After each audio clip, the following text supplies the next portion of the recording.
ragazzi, siete pronti per il secondo tutorial? Oggi lavoreremo i glutei.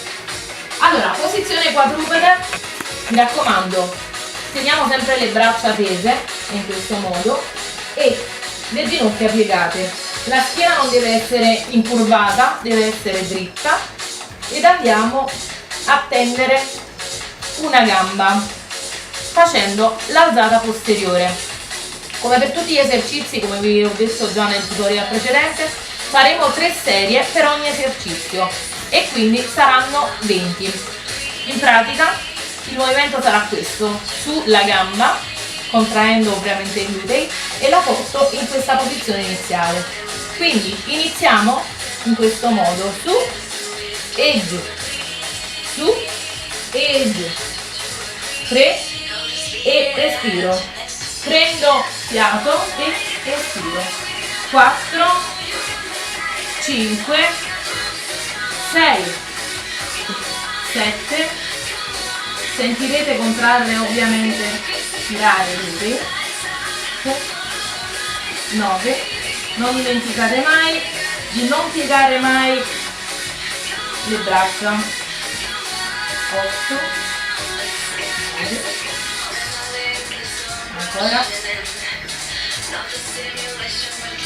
mi raccomando la gamba tesa ed anche la punta del piede, e torno subito con la sinistra, farò lo stesso, 1, 2, 3, 4, 5, 6, 7, vado a contrarre sempre il gluteo come vedete, 9, 10, 1, 2, 3, 4, 5, 6, 7, 8, 9 e torno, rilasso, piena, per 5 secondi, ritornando alla posizione iniziale e quindi compiendo altre 2 serie dello stesso esercizio. Ma noi andiamo avanti ed ancora lavoriamo i nostri glutei con le trazioni questa volta. Allora, portiamo la gamba destra su come prima, ma questa volta pieghiamo in questo modo ed andiamo su tornando alla posizione iniziale. Anche in questo caso andiamo a contrarre i glutei. Mi raccomando alla respirazione, quindi ispiro, espiro, ispiro e espiro. Anche in questo caso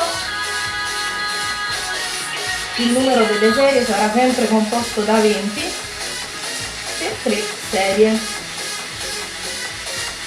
9, 10, 1, 2, il piede in questo caso andrà a martello, quindi come vedete è piegato, e torno per ripartire con la sinistra. Anche in questo caso non dimenticate mai che non vanno piegate le braccia. Allora, piede a martello, piego il ginocchio sinistro questa volta e vado su, 1, 2, 3, 4, 5, 6, 7, 8, 9, 10. In questo caso noi andiamo anche a lavorare sulla parte lombare, oltre che sulla parte bassa dei glutei. 7, 8, 9 e torno. Anche questa volta rilasso la schiena, torno su ed eseguirò anche questo esercizio per 3 serie. Ed anche per oggi è tutto. Un bacio, alla prossima!